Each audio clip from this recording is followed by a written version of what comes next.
फिर से आ गया हूँ आपके सामने एक बार फिर से। और जल्दी से बेटा लेक्चर एक नया स्टार्ट किया हमने, एक चैप्टर, उसका लेक्चर नंबर पहला होने वाला है। तो इस नए चैप्टर की बात करें तो ये चैप्टर है बेटा सरल रेखा में गति। सरल रेखा में गति मैंने आपको लास्ट जो शनिवार को लेक्चर था उसी में मैंने आपको बताया था कि एक नया लेक्चर, एक नया चैप्टर स्टार्ट होगा आपका। तो एक नया चैप्टर स्टार्ट हुआ है, अगला चैप्टर जो कि तीसरा चैप्टर अगर 11वीं के हिसाब से देखें तो आपका अध्याय नंबर 3 है, चैप्टर नंबर 3 है। और इसी की अब बात करें और यहां से आपकी सही रूप में फिजिक्स स्टार्ट होती है। यहां से सही मायने में आपकी फिजिक्स स्टार्ट होती है, ठीक है। तो अगर फिजिक्स का पहला अध्याय में बोलूं एबीसीडी वाला तो यही है, जहां पर हम भौतिक विज्ञान के कुछ मूल तत्वों के बारे में सीखते हैं, मूल अवयवों के बारे में, मूल राशियों के बारे में सीखते हैं, ठीक है। या भौतिक विज्ञान में सोचना कैसे है, या भौतिक विज्ञान में है क्या क्या चीजें, वो थोड़ा सा यहां से आपको समझ में आएंगे, है ना। तो आइए जल्दी से देखते हैं कि हमें क्या पढ़ना है, क्या सीखना है। लेकिन उससे पहले टाइम टेबल, एक बार रोजाना का टाइम टेबल क्या है देखते हैं।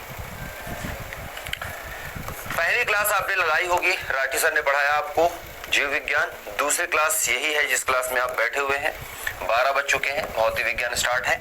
इसके बाद 4 घंटे के गैप के बाद तीसरी क्लास आपकी आएगी जो कि 5 बजे होगी गणित की, और चौथी क्लास आपकी होगी 6 बजे रसायन विज्ञान की। तो टाइम टेबल सभी बच्चे नोट रखेंगे, है ना, सभी बच्चे टाइम टेबल नोट रखेंगे। अच्छा, एक बार मैं कुछ चीजें आपको दिखाऊंगा, मैं आपको बताऊंगा कि क्या क्या चीजें इंपॉर्टेंट है इस चैप्टर में, वो सारी चीजें हम कवर करेंगे। लेकिन एक बार सभी बच्चे राय करते हुए क्या करेंगे बेटा, क्या करेंगे मैं बता रहा हूं क्या करेंगे। तो दूरी तथा विस्थापन और चाल तथा वेग के बारे में तो हम पढ़ेंगे। पहली बात तो आज के इस लेक्चर में क्या पढ़ेंगे, दूरी और विस्थापन के बारे में, चाल और वेग के बारे में। है आपको लग रहा होगा सर ये तो क्लास 9th में आपने पढ़ रखा है ना।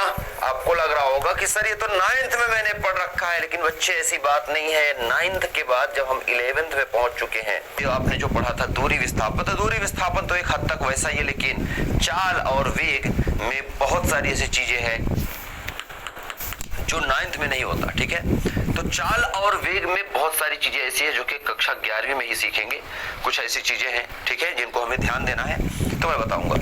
अगर मजा आ रहा है और राय राय हो रहा है तो जल्दी जल्दी क्या करना है, आपको पढ़ना आ रहा है ना, क्या करना है बेटा, ये लिखा है आपके सामने, क्या करना है, फटाफट से डाउट्स है कमेंट्स करिए, शेयर करिए और लाइक करिए अगर पसंद आ रही है तो, ठीक है। और बहुत ही मजा आएगा भौतिक विज्ञान पढ़ते हुए। तो जल्दी जल्दी से जोश में सही बच्चे आ जाएंगे और जल्दी जल्दी से पढ़ाई स्टार्ट करेंगे बेटा, है ना। चलिए आगे चलते हैं और देखते हैं क्या है हमारे पास। लाइक शेयर करते रहे बेटा, लाइक शेयर कमेंट करते रहे, कोई दिक्कत बात नहीं है, पढ़ते रहेंगे, राय करते रहेंगे, आगे चलते रहेंगे, ठीक है बेटा। चलिए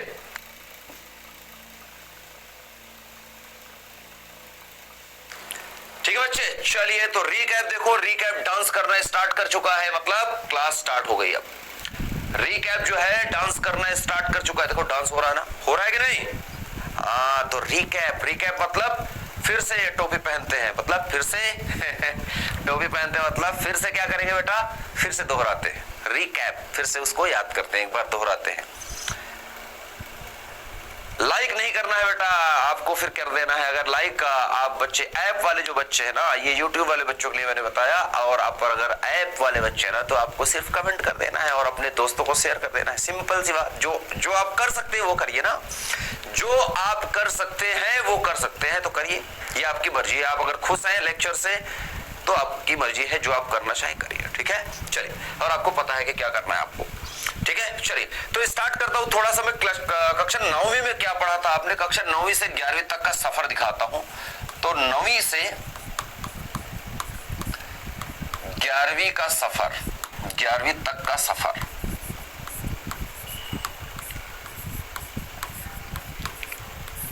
देखो मैं 9वीं से 11वीं तक का सफर मतलब ये पूरे चैप्टर में नहीं दिखा रहा, मैं दिखा रहा हूं इस चैप्टर में 9वीं में क्या पढ़ा था और 11वीं में जो आप पढ़ रहे हैं, तो ये सफर कैसे तय करेंगे आप, मैं आपको थोड़ा सा इसमें दिखाता हूं। आइए देखिए, तो 9वीं में क्या पढ़ा आपने और 11वीं में क्या पढ़ेंगे, ये थोड़ा सा बात करेंगे।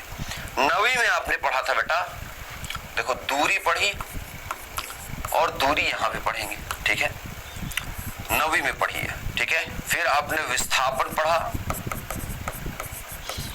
विस्थापन यहां भी पढ़े, ठीक है। फिर आपने चाल पढ़ा, चाल यहां भी पड़ेगी, लेकिन अब चाल को हम देखेंगे एक समान चाल और असमान चाल। वहां पर जाना तो वहां पर सिर्फ एक समान चाल पढ़ा था, यहां पर असमान चाल मतलब यहां पर हम देखेंगे तात्क्षणिक चाल को भी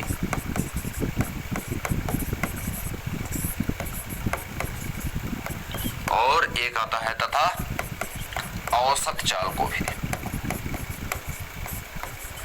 और ये औसत चाल पर बहुत प्रश्न पूछे जाते हैं। चाल पर कभी भी प्रश्न आएगा, याद रखिएगा भौतिक विज्ञान में अगर कभी भी स्पीड से रिलेटेड क्वेश्चन पूछता है तो वो पूछेगा सिर्फ और सिर्फ इससे। तो ये इंपॉर्टेंट और इम्पोर्टेंट टॉपिक है, ठीक है। सबसे पहला और जो बहुत ही महत्वपूर्ण टॉपिक मिलता है आपको वो है औसत चाल। इसके बाद बात करेंगे वेग की। तो वेग में बात करें बेटा, तो वेग आपने वहां तो पढ़ा था, लेकिन फिर से हम बात करेंगे वेग में। तो ये तात्क्षणिक वेग और तथा तात्क्षणिक चाल तथा औसत चाल। तो औसत चाल, तो ये औसत वेग भी यहाँ पर इंपॉर्टेंट है। जहां पर औसत लगा ये दोनों इंपॉर्टेंट है बेटा, लेकिन इन दोनों में बात करूं तो ये ज्यादा इंपॉर्टेंट है, औसत चाल ज्यादा इंपॉर्टेंट है, ये ज्यादा पूछा जाता है, ठीक है। अच्छा, थोड़ा और आगे चलेंगे। औसत चाल और वेग तक हो गए। ये तो हम यहाँ तक बात कर रहे हैं जो आपने कक्षा 9वीं में पढ़ा था, ठीक है। अब जो और आगे आएगा आपका लेक्चर, उसमें आएगा फिर त्वरण पढ़ना स्टार्ट करेंगे। और त्वरण में हमने त्वरण तो पढ़ रखा है क्लास 9th में, लेकिन त्वरण तो ठीक है, त्वरण तक तो ठीक है, लेकिन तात्क्षणिक त्वरण और औसत त्वरण में थोड़ा सा अंतर जानेंगे, लेकिन कुछ खास होता नहीं। वैसे मैं बात करूं तो त्वरण का कुछ इतना खास औसत और तात्क्षणिक जैसी चीज नहीं होती। हम तात्क्षणिक त्वरण को ही लेके चलते हैं, ठीक है। ज्यादातर तात्क्षणिक त्वरण को ही हम बात करते हैं। t बराबर इतने सेकंड पे त्वरण, t बराबर इतने सेकंड पे त्वरण। तो त्वरण जो होता है बेटा पर्टिकुलर टाइम पे ही लेके चलते हैं, तो कुछ खास त्वरण का ऐसा होता नहीं है ना। तो ये सारी चीजें हम डिस्कस करने वाले हैं। बाकी की चीजें मैं जैसे जैसे लेक्चर में आगे बढ़ेंगे वैसे वैसे दिखाऊंगा।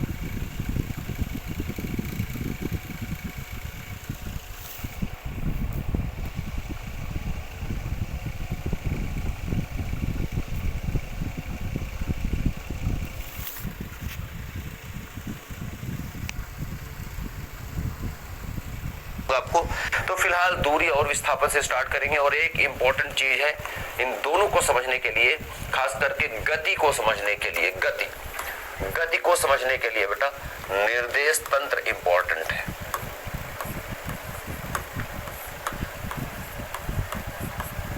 निर्देश तंत्र को बोलते हैं बेटा फ्रेम ऑफ रेफरेंस।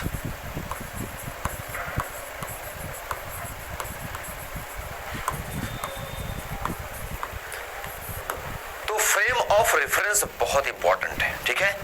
पूरे अगर फिजिक्स को समझना है तो हमें सबसे पहले फ्रेम ऑफ रेफरेंस की बात करनी होगी।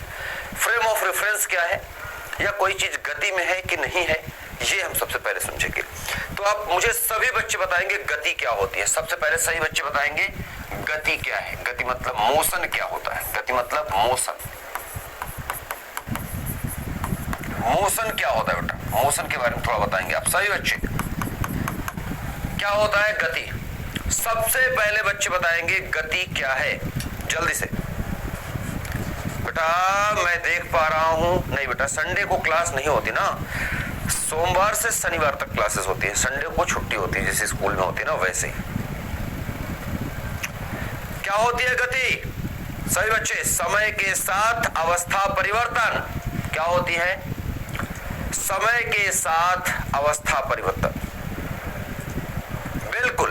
तो स्थिति में परिवर्तन मतलब कि अगर हम समय देख रहे हैं, घड़ी हमारे पास है, ठीक है, ये खड़ा है यहाँ पर हंसमुख। कौन खड़ा है बेटा, हंसमुख खड़ा, इसका नाम क्या है हंसमुख। अब ये पूरे चैप्टर में आएगा, ये है हंसमुख। और हंसमुख जो है अपने हाथ पर घड़ी बांध रखा है और इस घड़ी में देख रहा है, क्या देख रहा है बेटा, देख रहा है कि एक कार जो है यहां थी, ठीक है, एक गाड़ी यहां थी और ये गाड़ी थी यहां पर t बराबर, मान लो t बराबर 1 सेकंड पर इसने यहां पर देखी। अब 2 सेकंड बाद इसे ये देखता है, मान लो ए जगह पे थी, 2 सेकंड बाद देखता है तो यही गाड़ी इसको यहां पर दिखती है, ठीक है। t t बराबर 3 सेकंड पर ये यहाँ दिखती है और ये नई जगह b पर दिखती है। कहां से कहां तक पहुंच गई, यहां से यहां तक पहुंच गई। तो हंसमुख ने देखा कि t बराबर 1 सेकंड से लेकर t बराबर 3 सेकंड के बीच में ये इस रास्ते में ये गतिमान है। हंसमुख ने ये कहा, क्यों कहा? क्योंकि इसने देखा कि जैसे जैसे मेरे घड़ी में समय बदल रहा है, ये गाड़ी जो है जहां पर है ये भी अपनी जगह बदल रही है। तो इसके जगह में परिवर्तन, स्थिति में परिवर्तन आ रहा है। स्थिति में परिवर्तन आ रहा है मतलब ये एक सरल रेखा पर अपनी स्थिति के अनुसार चेंज हो रही है। इसकी स्थिति बदल रही है समय के अनुसार। जैसे जैसे समय बदल रहा है, समय के साथ साथ देख रहे हैं कि ये भी अपनी जगह चेंज कर रही है, अर्थात कि यह गतिमान है। अगर ये यही होती, जैसे यहीं पर मान लो ये पास में यहीं पर एक पेड़ था, अब इसने देखा कि t बराबर 1 सेकंड पर गाड़ी यहां थी और पेड़ भी यही था। अब गाड़ी तो आगे चली गई, लेकिन इसने देखा कि t बराबर 3 सेकंड पर पेड़ यही का यही है, मतलब पेड़ ने अपनी स्थिति चेंज नहीं की। तो इसका मतलब ये क्या है, विराम में, और ये क्या है, गतिमान। तो गाड़ी क्या बोली जाएगी, ये गतिमान बोली जाएगी। गतिमान मतलब गति में थी। और ये क्या बोले जाएगा, जो पेड़ है ये विराम में बोला जाएगा। क्या? विराम। विराम मतलब स्थिर है, रुका हुआ है, ठीक है, विराम में बोला जाएगा। समझ नहीं आया? क्यों नहीं आएगा बेटा तुझे? बच्ची रानी, रानी नाम लिखने से समझ में नहीं आता ना। सुनो इधर, गतिमान का मतलब क्या होता है, मोशन का मतलब समझ में नहीं आया? मैं कह रहा हूं कि तू रुकी रहेगी बच्ची एक जगह पर, तो समय बढ़ रहा है, तो 24 घंटे एक ही जगह खड़ी है तो चल नहीं रही है ना, गतिमान नहीं है। अब समय बदल रहा है, तू दौड़ रही है हर जगह, तो गतिमान है बच्ची। 24 घंटे में अगर एक भी सेकंड नहीं रुक रही है, लगातार दौड़ रही, तो क्या है, गतिमान है। ये समझ में नहीं आ रहा है क्या है इसमें? कोई मैंने रॉकेट साइंस पढ़ा दी क्या? बेवकूफों जैसी बात करते हो, है ना। तो मैं बोल रहा हूं कि समय जब बदल रहा है, समय के साथ अगर स्थिति में परिवर्तन हो रहा है, तो मैं कहूंगा कि वस्तु गतिमान है। सिंपल सी बात। राय राय हो गया? अच्छा, राय राय हो गया यहां तक। अच्छा, ये यहां तक तो आपको थोड़ा सा ये आइडिया लगा है। लेकिन अच्छा मुझे बताओ कि जो पंखा होता है, ये एक पंखा होता है ना घर में जो लगा होता है पंखा, ये पंखा देखूं अगर मैं, तो जो घर का पंखा होता है बेटा, ये कहीं जाता नहीं, बस दर पर घूम रहा होता है। तो ये गति में है या नहीं है, इसको क्या बोलूंगा? ये गति में है या नहीं? ये घूम रहा है, चल नहीं रहा है, ये घूम रहा है, ठीक है। ये चल नहीं रहा है मतलब अपनी जगह नहीं चेंज कर रहा है, ये घूम रहा है। तो इसको हम गतिमान बोलेंगे या नहीं बोलेंगे, ये बताइए। क्या इसको मैं गतिमान बोलूंगा? सभी बच्चे बोलेंगे, बताएंगे, क्या मैं इसको गतिमान बोलूंगा? हाँ बेटा, ये गतिमान है। तो ये रेखीय वेग है। देखो चैप्टर का नाम है सरल रेखा में गति। रेखा में गति मतलब ये समय के साथ एक रेखा में गति कर रही है। ये भी गतिमान है, लेकिन ये गतिमान दूसरे प्रकार की है। ये घोड़ी गति कर रही है। घोड़ी गति मतलब घूमने वाली गति कर रही है। इसको, इसकी गति को बोलते हैं, इसको बोलते हैं रेखीय गति। ये वाला रेखीय गति का एग्जाम्पल है, रेखीय गति, या इसी को बोलते हैं रैखिक गति, ठीक है। और इसको बोलते हैं बेटा घोड़ी गति। घोड़ी, घोड़ी मतलब घूम रही है, घोड़ी गति एक ही जगह पर घूम रही है। जैसे मैं यहां पर खड़ा हूं और समय के साथ ऐसे ऐसे घूम रहा हूं, तो मैं गति कर रहा हूं ना बेटा। और मैं अगर चल रहा हूं तब भी गति कर रहा हूं, तो गति है। तो घूर्णन गति या घोड़ी गति, ठीक है, याद रखिएगा। सही है ना? ठीक है बेटा। तो समय के साथ वैसे जैसे का तैसा ना रहे, बस सिंपल सी बात। ज्यों का त्यों वो वस्तु अगर नहीं है समय के साथ, समय बदल रहा है। समय किसी लिए नहीं रुकता ना, समय तो आगे चलता है ना, समय तो चलता ही रहता है ना, समय तो कभी रुकने वाला नहीं। आपकी घड़ी रुक गई इसका मतलब ये नहीं कि समय रुक गया। समय लगातार चलता है, आगे बढ़ता है। समय हरदम पॉजिटिव चलता है, नेगेटिव नहीं होता। और अगर समय चल रहा है और उसके सापेक्ष आप भी कुछ ना कुछ कर रहे हैं, मतलब समय बदल रहा है, दिन से रात हो रहा है, 1 सेकंड से 2 सेकंड हो रहा है, और आपकी स्थिति या किसी वस्तु की स्थिति अगर चेंज हो रही है, तो हम कहेंगे वो वस्तु क्या कर रही है, गति में है, ठीक है। अच्छा, अब दूसरा हो सकता है कि आप ही गति में हो, वस्तु गति में ना हो। तो इसको समझने के लिए निर्देश तंत्र को हम समझेंगे। किसको समझेंगे बेटा? निर्देश तंत्र को। गति को समझने के लिए थोड़ा सा निर्देश तंत्र की बात करेंगे। निर्देश तंत्र क्या है? निर्देश तंत्र मतलब कहां से आप उस गति को देख रहे हैं। सिंपल सी बात सुन लेना, ये पूरे भौतिक विज्ञान में काम आएगी। कहां से आप इस गति को देख रहे हैं, कहां से देख रहे हो गति को। अगर आपको मैं कहूं कि आप इसी कार में बैठे हो, ये इस कार में आप ही बैठे हैं, आप ही कार चला रहे हो, तो क्या आप गति में हैं? बताओ एक बार, क्या आप गति में होंगे?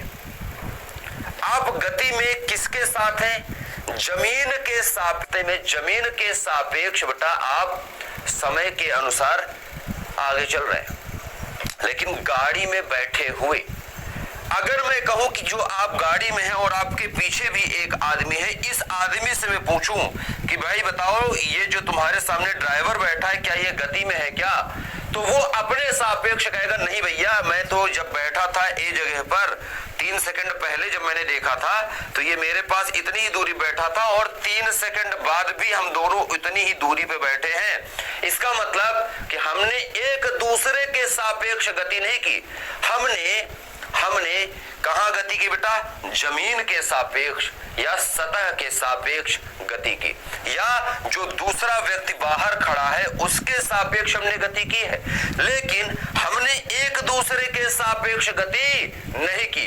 क्यों? क्योंकि ये सेम फ्रेम में है, ये सेम फ्रेम ऑफ रेफरेंस में, इसको फ्रेम बोलते हैं बेटा।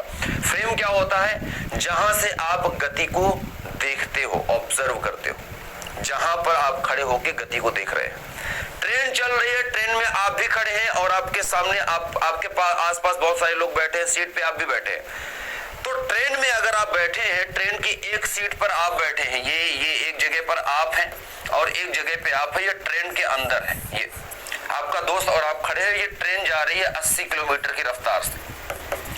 अगर आप देखोगे तो ट्रेन जो चल रही है बेटा, जो ट्रेन जा रही है, तो ट्रेन जब जाएगी तो ट्रेन 80 की रफ्तार से जा रही है, ट्रेन 80 की रफ्तार से जा रही है, लेकिन आप लोग ट्रेन पर रुके हुए हो, आप दोनों लोग ट्रेन पर रुके हुए हो, आप नहीं चल रहे। ट्रेन जा रही है, ट्रेन पे आप बैठे हो इसलिए आप चल रहे हो, आप नहीं चल रहे हैं, आप सिर्फ ट्रेन पर बैठे हुए हैं। तो अगर मैं कहूं ये मान लो इसका नाम ए है और इसका नाम बी है, मैं अगर ए से पूछूं कि भाई बताओ बी जो है चल रहा है क्या, तो वो कहेगा नहीं भैया ये तो मेरे सामने खड़ा है। इसी तरह से मैं बी से पूछूंगा ए से, तो बी कहेगा नहीं भैया ये भी मेरे सामने खड़ा है। लेकिन अगर मैं किसी तीसरे बंदे से जो बाहर खड़ा होकर ट्रेन को देख रहा है, जो बाहर खड़ा होकर ट्रेन को देख रहा है, तो इसके सापेक्ष देखें, इसके नजरिए से, सापेक्ष मतलब नजरिए से देखो एक तरह से, तो इसके नजरिए से देखेंगे तो ये जमीन पे खड़ा है, तो ये कहेगा कि भैया ये दोनों जो है ट्रेन की जो रफ्तार है ना, उसी रफ्तार से ये दोनों भी आगे भाग रहे हैं। ठीक है, ये कहेगा कि भैया ऐसी बात है कि ये दोनों जो है ट्रेन पर बैठे हुए एक ही रफ्तार से भाग रहे हैं। ठीक है, तो ये दोनों क्या है? एक ही फ्रेम में है, ये दूसरे फ्रेम में, ये ग्राउंड फ्रेम में है और ये ट्रेन के फ्रेम में। ये ट्रेन का जो ट्रेन की जो गति है, ट्रेन की जो अवस्था है, फ्रेम मतलब एक तरह का अवस्था समझ लीजिए कि किस अवस्था में है, गति की अवस्था को देखने के लिए हम फ्रेम ऑफ रेफरेंस की बात करते हैं। समझ में आई बात? सबको समझ में आया क्या? राय हुआ कि नहीं? समझ में आया क्या? मैं बच्चों बता रहा हूं, फिर से बकवास स्टार्ट होगी मेरी क्लास में, मुझे पसंद नहीं है। फिर से एक बार बोल रहा हूं, ये जो नाम रखते हो ना बेहुदे वाले, बंद कर देना आप। ठीक है, चलिए अब आगे चलते हैं। ठीक है, पता नहीं तुम लोगों को सुनाई देता है या नहीं, समझ में नहीं आया, बस इतना ही बोलना। पता है क्या आपको क्या मैंने बोला? सुनाई दिया किसी को? मैं बोल रहा हूं कि बच्ची तू ट्रेन में है और तेरे मम्मी पापा ट्रेन में बैठे हैं, तो क्या मम्मी पापा ट्रेन को धक्का देके चला ले हैं क्या? बैठे हैं ना सामने सीट पर, तो वो दोनों रुके हैं ना, तू भी रुकी है, बच्ची साथ में बैठी है, तो तेरे भाई बहन माता पिता सब बैठे हैं, सब बैठे हैं। ट्रेन चल रही है कि तुम चल रहे हो? ट्रेन चल रही है ना, तुम तो रुके हुए हो ट्रेन में। लेकिन वहीं पर तुम्हारे दादाजी जो बाहर खड़े हैं, ट्रेन से बाहर जो खड़े हैं, वो देखेंगे तो कहेंगे ट्रेन चल रही है और मेरे जो बच्चे हैं, मेरे जो बच्चे के बच्चे हैं जो तुम लोग बैठे हो, नाती पोते जो बैठे हैं, वो भी भाग रहे हैं ट्रेन के साथ, और जैसे ट्रेन जा रही वैसे जा रहे हैं। तो सिंपल सी बात है, दादाजी खड़े हैं जमीन में वो ट्रेन से बाहर है तो वो अलग फ्रेम ऑफ रेफरेंस उसको बोलेंगे। जहां से वो गति को देख रहे हैं, किसकी गति को, तुम्हारी गति को, तो वो हो गए अलग फ्रेम ऑफ रेफरेंस में। और तुम बैठे हो अपने माता पिता के साथ अंदर ट्रेन में, तो तुम क्या देख रहे हो, तुम क्या देख रहे हो, अपने माता पिता को देख रहे हो रुके हुए। तुम्हें क्या दिखेगा, तुम्हें दिखेगा दादाजी पीछे की तरफ भाग रहे हैं। तुम अगर खुद को रुका हुआ मान लो कि मैं ट्रेन में रुकी हुई हूं या ट्रेन में मैं बैठा हुआ हूं, तो तुम्हें क्या दिखेगा कि दादाजी जो है प्लेटफॉर्म में पीछे छूटते चले जा रहे हैं। नहीं समझ में आएगा, आया ना? तो बेवकूफी वाली बात क्यों करते हो, सुनते नहीं जब मैं बोलता हूं तो।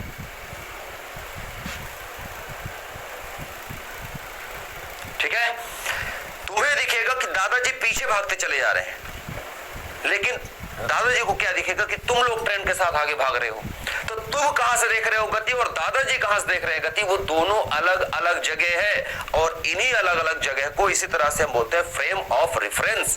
कहां से तुम गति को देख रहे हो। लेकिन अगर अपने मम्मी पापा से पूछोगे जिनके सामने वाली सीट पर तुम बैठे हो, तो तुम्हें कहेंगे बच्ची तो रुकी हुई है मेरे साथ। तो तुम दोनों लोग माता पिता ये सब गति नहीं कर रही, ये सब चुपचाप बैठे हैं, जो भी तुम्हारे साथ बैठे हैं। ठीक है, तो यही है फ्रेम ऑफ रेफरेंस, है ना बच्चे। चलिए, तो ये आपको बता रखा है कि मजेदार रिजल्ट आया है बच्चों का, है ना। नहीं पता है तो एक बार देखिए। दो बच्चे ऐसे हैं, राजस्थान बोर्ड और पंजाब बोर्ड के दो बच्चे हैं, कमलप्रीत और कोमल, जिन्होंने 100% स्कोर किया है डाउट पर पढ़ते हुए। ठीक है, सेम क्लास में जिस क्लास में आप पढ़ रहे हैं ऐसे ही पढ़ा था उन्होंने भी। और 96% के साथ दिव्यांग है 4th, और 99.2 के साथ राजस्थान बोर्ड में 4th रैंक है।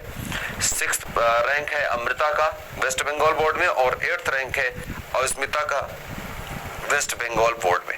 ठीक है, सही है। चलिए, अब थोड़ा समय बताता हूं आपको, बताता हूं दूरी और विस्थापन के बारे में। हम बात कर रहे हैं इस चैप्टर में कौन से गति की बेटा, सरल रेखा में गति की। हाँ, समान गति असमान गति क्या होती है सब बताया जाएगा, सिंपल सी बात है। चुपचाप बैठे रहना, फालतू की बकवास मत करना, जो पढ़ाया जा रहा है उस पर ध्यान दो, उसको समझने की कोशिश करो। क्या पढ़ाना है ये मुझे बहुत अच्छी तरीके से पता है। नहीं पता है क्या मुझे? तुम्हें क्या लगता है मुझे पता नहीं है क्या कि मुझे क्या पढ़ाना है? मुझे पता है ना कि मुझे क्या पढ़ाना है, तो मुझे मत बताओ ना कि क्या पढ़ाओ सर, है ना। मैं पढ़ाऊंगा और आपको सारी चीजें पढ़ाऊंगा, ठीक है। तो बिल्कुल बकवास मत करिए और चुपचाप बैठिए और समझिए, ठीक है। जो मैं पढ़ा रहा हूं उसको समझिए, देखिए। दूरी और विस्थापन की बात कर रहे हैं बेटा। डिस्टेंस एंड डिस्प्लेसमेंट दो चीज है। डिस्टेंस और डिस्प्लेसमेंट क्लास 9th में आपने पढ़ रखा है। डिस्टेंस की बात करें तो दूरी की बात करें तो दूरी क्या होती है बेटा? सही बच्चे, अगर दूरी की बात करें तो दूरी क्या है? सिंपल सी बात मैं बोलूंगा, रास्ते की लंबाई। सिंपल सी बात, रास्ते की लंबाई, लंबाई यही होती है दूरी। रास्ते की लंबाई या पथ, रास्ते को कई बार पथ बोला जाता है हिंदी में, शुद्ध हिंदी में बोले तो पथ। पथ की लंबाई को या रास्ते की लंबाई को दूरी कहते हैं। सिंपल, कितना चला आपने वो दूरी है आपकी, कितना आपने चला वो दूरी है। कुल रास्ते की जो लंबाई है, जितना आपने चल लिया या जितना कोई भी वस्तु ने गति किया, वो उस वस्तु की दूरी कहलाएगी, ठीक है। लेकिन बात है विस्थापन में। अच्छा, दूरी की एक खासियत है, दूरी या तो जीरो होगी अगर रुकी हुई है, गतिमान की जीरो नहीं होगी। अगर कोई वस्तु गति स्टार्ट की, जैसे मैं रुका हुआ हूं तो मेरी दूरी जीरो है, नहीं चल रहा हूं मैं कहीं पर, मैं यहीं पर हूं। मैं 12 बजे भी यही हूँ, 12:01 पे भी यही हूँ, 12:02 पे भी यही हूँ, 12:10 पे भी हुई है। तो मतलब 10 मिनट, 12 बजे से लेकर के 12:10 तक मैं अगर यही खड़ा हूँ तो मैं कहूंगा कि मैं स्थिर अवस्था में हूँ, विराम अवस्था में हूँ। लेकिन अगर यहीं पर मैं एक कदम इधर चला जाऊं तो क्या हो गया, यहां से मैं यहां आ गया तो मैं कहूंगा कि मैंने क्या किया बेटा, गति किया। कब? यहां से यहां आने में, ठीक है। इस रास्ते में मैंने गति किया और अब मेरी दूरी हो गई कितनी, मैं अगर इसको नापूंगा तो हो सकता है ये 20 सेंटीमीटर हो, है ना। 15-20 सेंटीमीटर में इधर आ गया, एक कदम इधर आ गया, ठीक है। तो मान लो मैं 20 सेंटीमीटर इधर आ गया, तो 20 सेंटीमीटर दूरी तय की। और अगर मैं यहां से लौट के फिर अपनी जगह पे आ गया, इसका मतलब ये नहीं है कि दूरी जीरो हो गई। इसका मतलब मैं 20 सेंटीमीटर गया, 20 सेंटीमीटर लौट के आया, कितना हो गया टोटल कितना हो गया, 40 सेंटीमीटर। तो दूरी कभी भी ऋणात्मक नहीं होती, दूरी दूरी हमेशा धनात्मक होती है।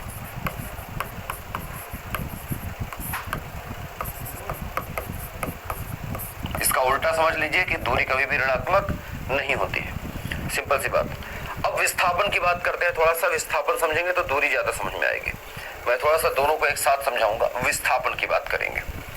विस्थापन को अगर मैं बताऊं आपको, विस्थापन क्या है, वैसे आपने पढ़ रखा है विस्थापन। विस्थापन है बेटा कि प्रारंभिक और अंतिम स्थिति के बीच की न्यूनतम दूरी। ठीक है। वस्तु की प्रारंभिक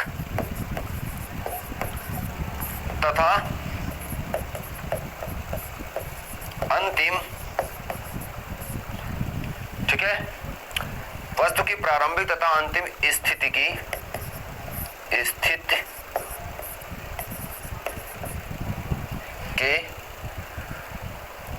या इसको थोड़ा सा और अच्छे शब्द में लिखूं, ठीक है, वैसे ठीक है।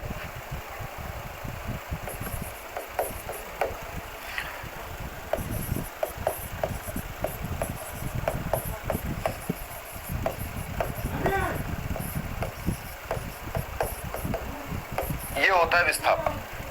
अब मैं एक एग्जांपल देता हूं। सिंपल सा एक एग्जांपल है, ध्यान से देखना। ये समझ लो कि एक घर है किसी का, एक बच्चे का घर है, और ये घर से बच्चा स्कूल जाएगा। ठीक है। मंदिर जैसा दिख रहा है लेकिन घर है। ठीक है। और ये रास्ता कुछ ऐसा सा है,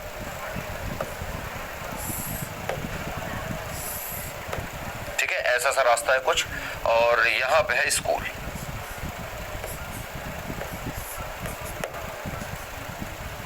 ठीक है, यहां पे स्कूल है, ऐसा समझो। ये घर है और ये स्कूल है। ठीक है। ये यहां से यहां तक मान लो ये ए से चला और बी पे आया तो इसको मोड़ आया, मोड़ मिला एक, यहां से चला था ये, और यहां पर पहुंचा तो एक मोड़ मिला, और यहां से यहां तक पहुंच गया, और ये बिंदु है सी। ठीक है। तो ए से बी तक की दूरी क्या थी बेटा? ये थी 4 किलोमीटर। ठीक है। बी से सी तक थी 3 किलोमीटर। तो अगर मैं कहूं कि अगर बच्चा इस रोड पर चलता हुआ आया है, ये एक बच्चा है जो इस रोड पर चलता हुआ आया है बैग लेकर स्कूल तक, कितना दूरी चला आपसे पूछो तो दूरी बताओ मुझे कितनी है? दूरी कितनी है बेटा? सीधे सीधे रास्ते की लंबाई कितना चला? 4 किलोमीटर इधर, 3 किलोमीटर इधर, 4 + 3 7 किलोमीटर। अब यहीं पर आपसे मैं पूछूं कि विस्थापन कितना हुआ, तो विस्थापन क्या है? ये प्रारंभिक स्थिति है। ये क्या है बेटा? ए क्या है? प्रारंभिक स्थिति। प्रारंभिक स्थिति या प्रारंभिक बिंदु लिख दो। प्रारंभिक बिंदु तथा अंतिम बिंदु बोल दो, कोई दिक्कत नहीं। और सी वाला पॉइंट क्या है? अंतिम बिंदु। तो प्रारंभिक बिंदु तथा अंतिम बिंदु के बीच की न्यूनतम दूरी, न्यूनतम दूरी क्या है बेटा? ए से सी को मिला दे। मतलब न्यूनतम दूरी का मतलब ऐसा समझिए कि इसको ऐसा कौन सा रास्ता है कि जहां से आपको इसको यहां से अगर स्कूल पहुंचना है तो वह छोटा सा छोटा रास्ता कौन सा है जिसको जहां पर इसको कम मेहनत करनी पड़े या कम चलना पड़े।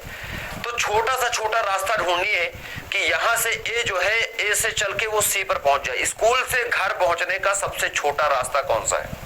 तो स्कूल से घर पहुंचने का सबसे छोटा रास्ता अगर देखो, अगर रोड ऐसे होती यहां से यहां तक ऐसे, तो ये सबसे छोटा रास्ता होता। अभी ये क्या हुआ? ऐसे आया था, फिर ऐसे गया, तब जाके यहां पहुंचा। अगर ये रास्ता होता यहां से ऐसे सीधा, तो ये सबसे छोटा चलता। तो अब कैसे निकालेंगे? ये देखिए 90 डिग्री का एंगल है यहाँ पर, 90 अंश का।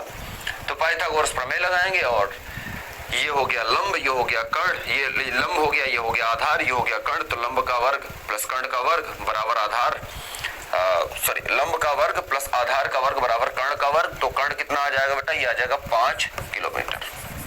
ठीक है। सिंपल सा समकोण त्रिभुज बन रहा है। तो 5 किलोमीटर आ गया विस्थापन। 5 किलोमीटर क्या है बेटा? विस्थापन। लेकिन अब विस्थापन जो है सदिश राशि है। दूरी थी अदिश। ठीक है। दूरी थी बेटा अदिश, विस्थापन होता है सदिश। सदिश और अदिश के बारे में बता रखा है मैंने कि सदिश और अदिश क्या होता है। अब सदिश अगर बताना है मतलब दिशा भी बतानी पड़ेगी। तो तीर का निशान दिख रहा है ना, कहां से कहां जाना है इसको, ए से जाना है सी पर। ए से अगर सी जाना है तो इसको रास्ता लिख सकता हूं मैं ए से सी की तरफ। तो इसको मैं लिखूंगा विस्थापन। देखो ध्यान से देखना, ये पूर्व है, ये पश्चिम मान लेता हूं मैं, ये उत्तर की दिशा है और ये दक्षिण की दिशा है। तो अब देखो तो ये पूर्व और दक्षिण के बीच ऐसे आया है दिशा में, पूर्व और दक्षिण के बीच आया है। तो पूर्व और दक्षिण के बीच की दिशा है ये, ठीक है। ये दिशा, इस दिशा में मान लो यहाँ पर घर था तो इस दिशा से ऐसे आया ना स्कूल की तरफ, देखो ऐसे आया है स्कूल की तरफ। तो पूर्व और दक्षिण के बीच, तो इसको चाहो तो आप ऐसे लिखो या आप इसको गणित रूप में लिख सकते हो कि ए से सी की तरफ। तो इसको सिंपल सा AC और सदिश लगा देंगे तो आप समझ जाइए कि ए से सी की तरफ। या आप चाहे तो इसको हिंदी में लिख सकते हैं ए से सी के तरफ। सिंपल सी बात, ये दिशा हो गई। दिशा लिखना जरूरी है, ठीक है। तो आप चाहे तो उत्तर दक्षिण की दिशा में लिख दीजिए, पूर्व दक्षिण की दिशा में लिख दीजिए, पूर्व दक्षिण की दिशा में। या आप चाहे तो इसमें कोण बता सकते हैं कि पूर्व से 45 डिग्री के अंश पर दक्षिण की तरफ। पूर्व के साथ 45 डिग्री के कोण से, पूर्व के साथ अगर कोण देखें तो 45 डिग्री दक्षिण की तरफ, या दक्षिण के साथ 45 डिग्री कोण पूर्व की तरफ। सिंपल सी बात, ठीक है। तो दिशा लिखने के कई सारे तरीके हैं, जिस तरह से आप लिखना चाहे वैसे लिख सकते हैं। आप चाहे तो ए से सी लिख सकते हैं, AC का बार लगा दीजिए। देखो मैंने कई तरीके बताए आपको। पहला तो है AC का बार लगा दीजिए, इसका मतलब ए से सी की तरफ आप जा रहे हैं, सिंपल सी बात। या इसी को शब्दों में लिख दीजिए, या आप इसको दिशा ऐसे माने तो लिख सकते हैं दक्षिण से 45 डिग्री का अंश बनाते हुए पूर्व की तरफ। तो दक्षिण दिशा से 45 डिग्री का कोण बनाते हुए पूर्व की तरफ, या आप लिख सकते हैं पूर्व से 45 डिग्री का कोण बनाते हुए दक्षिण की तरफ। तो पूर्व से 45 डिग्री का कोण बनाओगे दक्षिण की तरफ तो बीच में आ जाएगा, बीचों बीच, ठीक है। या आप लिख सकते हैं सिंपल सा दक्षिण पूर्व की दिशा में, ठीक है, दक्षिण पूर्व की दिशा में, ठीक है। तो इस तरह से आप दिखा सकते हैं। अच्छा, यहां पर कोई दिशा है नहीं दूरी में, विस्थापन में दिशा होती है, ठीक है। तो एक निश्चित दिशा होती है, किस तरफ से किस तरफ गए हैं। तो एक निश्चित दिशा में हम लेते हैं कि दिशा क्या है उसकी, तो दिशा के साथ देखते हैं, ठीक है। अगर हम यहां से खड़े होकर दिशा, अगर यही जो लड़का है वो यहां खड़ा होकर दिशा बताएगा तो उल्टा बताएगा, फिर ऊपर की तरफ बताएगा। अगर ये इससे पूछा जाए, यहां पर अगर बच्चा है और इससे पूछा जाए तुम्हारा घर किधर है, तो ये इधर की तरफ हाथ करके बताएगा, ये इसकी दिशा इधर हो जाएगी, 5 किलोमीटर हो जाएगा C से A की तरफ। सिंपल सी बात, दिशा पलट जाएगी। अगर ये यहां से दिशा बताएगा, मान लो इसके गुरुजी पूछते हैं कि दिशा किधर है, घर किधर है तुम्हारा, तो वो सिंपल सा कहेगा कि 5 किलोमीटर C से A की तरफ, ठीक है। और यहां से पूछेगा, इसका मान लो इसका कोई दोस्त पूछ रहा है तो क्या कहेगा, यहां से मेरा स्कूल 5 किलोमीटर किधर है, दक्षिण पूर्व की तरफ, या A से C की तरफ। सिंपल सी बात, ठीक है। तो दिशा को ध्यान रखना कि कहां से आप बता रहे हो, गति में आप कहां पर खड़े हो, कौन सी स्थिति है आपकी, और कहां से आप खड़े होकर आंसर दे रहे हैं, ठीक है। इस चीज का ध्यान रखेंगे, ठीक है। अगर गलत हो गया तो फिर पूरी जो आपको कैलकुलेशन है तो पूरा गलत है आपका क्वेश्चन, ठीक है। कैलकुलेशन सही है लेकिन दिशा आपने गलत लिख दी है तो विस्थापन गलत माना जाएगा, ठीक है। दूरी में तो ऐसा कुछ होता नहीं, तो दूरी में अच्छा दोनों के मात्रक सेम होते हैं, क्योंकि ये भी रास्ते की लंबाई है, ये भी रास्ते की लंबाई है, तो दोनों का जो मात्रक होता है वो मीटर होता है, ठीक है। दोनों का मात्रक क्या होता है, मीटर है। चलिए, तो ये छोटी सी बात थी। अब इसमें नोट पॉइंट लिखा है, यहाँ पर नोट लिखा है, इस नोट्स को पढ़ लीजिए, नोट पॉइंट को पढ़िए जल्दी पढ़िए। फिर इसके बाद जल्दी से क्विज की तरफ भी चलेंगे। जल्दी बच्चा, ये जो चीजें लिखी है इसको समझिए। क्या लिखा है, पहला क्या लिखा है बेटा, जो भी चीजें यहाँ पर सारी चीजें लिखी हुई हैं, पहले लिखा है बेटा कि दूरी एक अदिश राशि है, दूरी अदिश होती है, दूरी पथ पर निर्भर करती है। दूरी जो है पथ मतलब रास्ते पर निर्भर करती है। ध्यान से देखो, विस्थापन जो है पथ पर निर्भर नहीं करता, ठीक है। यह अंतिम व प्रारंभिक स्थिति पर निर्भर करता है, तो ये याद रखिएगा, अंतिम और प्रारंभिक स्थिति पर निर्भर करता है, ठीक है, याद रखिएगा, इंपॉर्टेंट है। गतिशील वस्तु के लिए, गतिशील मतलब जो गति में है, जो चल रही है, उस वस्तु के लिए दूरी 0 या ऋणात्मक नहीं हो सकती, लेकिन विस्थापन जो है ये धनात्मक, ऋणात्मक, जीरो सब कुछ हो सकता है। दूरी हरदम धनात्मक होगी अगर वस्तु चल रही है, तो कभी भी जीरो या ऋणात्मक नहीं होगी। मतलब जैसे आप बाजार गए अपने घर से, मान लो आपने क्या किया, सरसों लिया और आपको चले गए, वो जो तेल वाली चक्की होती है ना जहां पर सरसों की पेराई होती है, वहां पर चले गए और आपको क्या था कि त्योहार आ रहा है, किसका, रक्षाबंधन का। अब घर में सरसों का तेल लगेगा, है ना, तो आप क्या करिए कि बोरी को बांधा आपने साइकिल पर या मोटरसाइकिल पर, लेके पहुंच गए सरसों और वहां से तेल लेके आ गए। तो तेल जब पिराया आपने वहां से, है ना, तो जब लेके आए आप, तो आपने घर से निकले आप और घर से ही लौट के आ गए, घर पे ही। इसका मतलब ये नहीं हुआ कि आपकी जो है दूरी वो जीरो है। इसका मतलब ये नहीं है कि आपकी जो चली गई दूरी है वो जीरो है। मान लो आप 5 किलोमीटर दूर बाजार थी, 5 किलोमीटर दूर गए और 5 किलोमीटर दूर लौट के आ गए फिर से, ठीक है। तो 5 किलोमीटर दूर गए, 5 किलोमीटर दूर लौट के फिर आ गए उसी जगह पर। इसका मतलब आप 10 किलोमीटर चले। गाड़ी आपकी तो पेट्रोल 10 किलोमीटर की खाएगी ना, या आपने मेहनत अगर साइकिल से की है तो आपने साइकिल से 10 किलोमीटर चलाया ना, ठीक है। तो 10 किलोमीटर, ठीक है, 10 किलोमीटर, ठीक है। आप 10 किलोमीटर चल के गए, चलाया आपने, मेहनत की, तो 10 किलोमीटर आपने कुल मेहनत की, तो ये दूरी है। विस्थापन से निकले थे और घर पे ही लौट के आ गए, तो विस्थापन आपका जीरो हो गया। कितना हो गया, विस्थापन हो गया जीरो। और जीरो विस्थापन की कोई दिशा नहीं है। जीरो विस्थापन की क्या कोई दिशा होगी क्या? जहां पर मैं खड़ा हूं यहीं पर, जैसे मैं यहां से 2 कदम इधर गया और फिर मैं 2 कदम इधर ही आके खड़ा हो गया, तो मेरा विस्थापन कितना हो गया, जीरो। दिशा क्या है, कोई नहीं। तो डिस्प्लेसमेंट जो है, विस्थापन जो है वो जीरो हो गया। सिंपल सी बात। तो दो निश्चित बिंदुओं के मध्य अनंत दूरियां संभव हो सकती है, क्योंकि दो निश्चित बिंदु के मध्य अनंत पथ संभव है।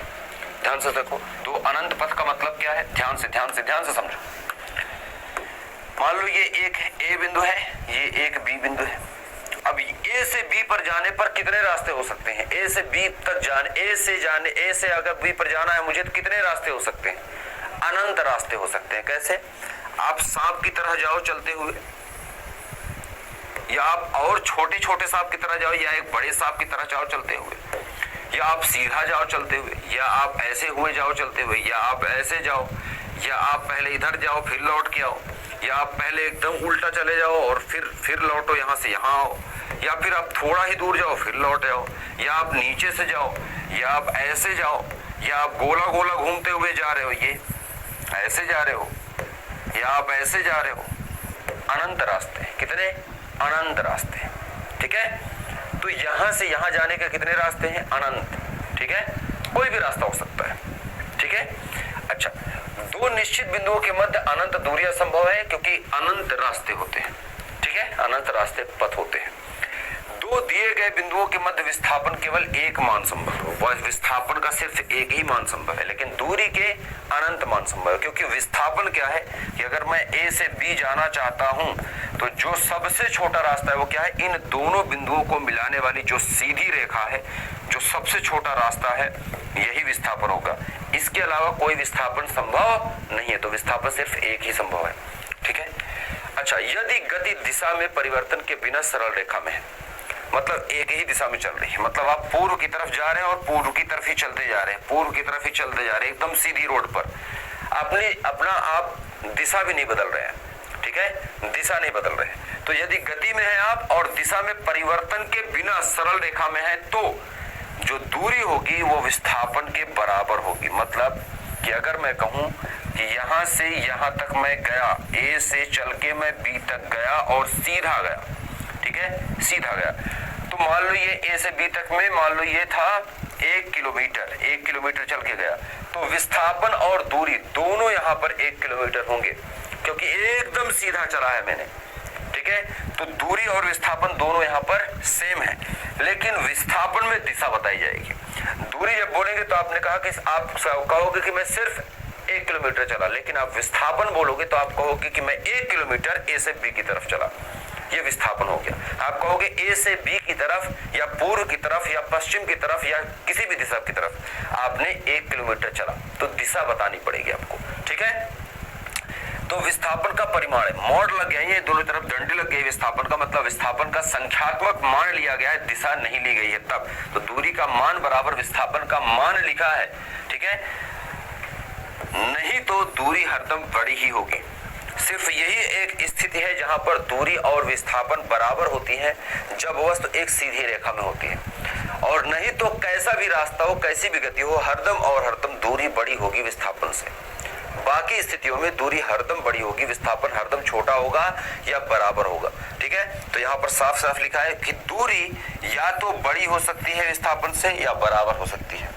कभी भी दूरी ऋणात्मक नहीं होती, ना तो छोटी होती है विस्थापन से, ये याद रखिएगा, ठीक है। ठीक है, नोट्स बनाते रहो बेटा। दूरी के बराबर या कम हो सकती है, लेकिन कभी भी दूरी से अधिक नहीं हो सकता। सिंपल सी बात लिखा है, सारी चीजें शब्दों में। ये सारे इंपॉर्टेंट नोट्स हैं, ठीक है, और इंपॉर्टेंट नोट्स हैं, नोट्स करके रखिएगा इनको सबको। दूरी और विस्थापन के बारे में सारी चीजें आपको यहाँ पर मिल गई। अब जल्दी से क्विज का टाइम भी हो रहा है। वेग और चाल जानना है तो हम नेक्स्ट लेक्चर से स्टार्ट करेंगे, अगले दिन से स्टार्ट करेंगे। विस्थापन और दूरी हमने जान ली है, फिर हम बात करेंगे आगे किस पर, चाल और वेग पर। फिलहाल समय हो रहा है बेटा, समय हो रहा है किसका, क्विज का। तो क्विज के लिए तैयार है क्या, एक बार राय राय करिए सब बच्चे। तैयार है तो जल्दी से, क्विज के लिए तैयार है क्या। वेक्टर बेटा गणित में पढ़िए।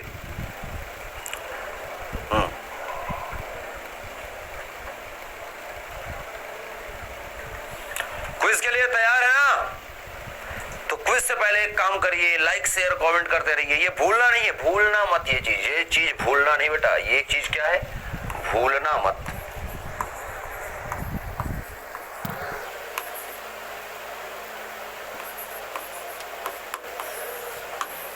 ठीक है, तो ये याद रखिएगा, मुझे बोलना ना पड़े, है ना, मुझे बोलना ना पड़े, आपको याद होना चाहिए।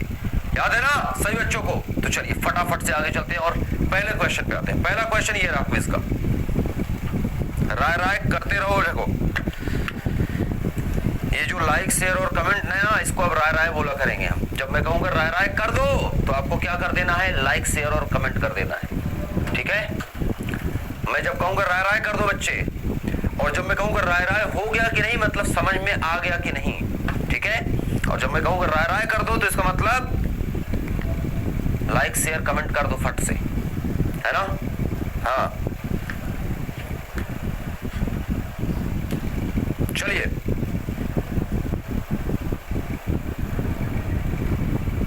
हो गया बच्चे, चलिए हो गया। आओ देखते हैं फिर क्या है मामले में, ठीक है, कैसा क्वेश्चन है ये। किसी गतिमान कण के लिए शून्य हो सकता है, क्या हो सकता है शून्य।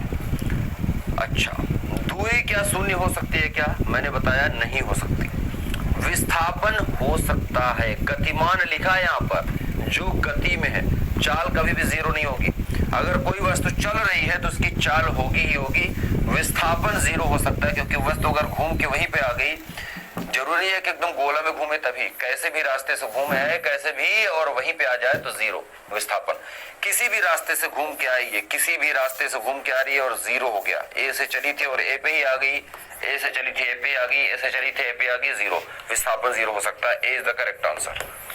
अगले पर देखें तो गैस के अणुओं की गति, जो गैस के अणु होती हैं वो किस तरह की गति करते हैं। गैस के अणु अगर एक खाली जगह में देखिए तो गैस के अणु कहाँ कहाँ जा सकते हैं बेटा, इधर भी जा सकते हैं, इधर भी जा सकते हैं, इधर भी जा सकते हैं, मतलब तीन दिशा में, एक्स वाई और जेड। एक्स की दिशा इधर भी है, वाई की दिशा इधर भी है, जेड की दिशा इधर भी है। तो एक्स वाई जेड त्रिविमीय गति कर सकते हैं, तीन दिशाओं में त्रिविमीय। एक विमीय मतलब एक दिशा में, एक ही दिशा में। रैखिक गति जिसको बोलेंगे दो विमीय, जैसे चिड़िया आकाश में उड़ती है वैसे सी, ठीक है। दो चिड़िया आकाश में तो त्रिविमीय हो गया। दो विमीय हो गया, जैसे आप कार चलाते हैं रोड पर या साइकिल चला रहे हैं तो आप आगे भी जा सकते हैं और दाएं बाएं भी जा सकते हैं, तो ये दो विमीय हो गया, ठीक है। और थ्री डायमेंशनल मतलब आप आसमान में भी जा सकते हैं और नीचे भी आ सकते हैं, दाएं बाएं आगे पीछे और ऊपर नीचे, ये क्या हो गया, त्रिविमीय हो गया, ठीक है।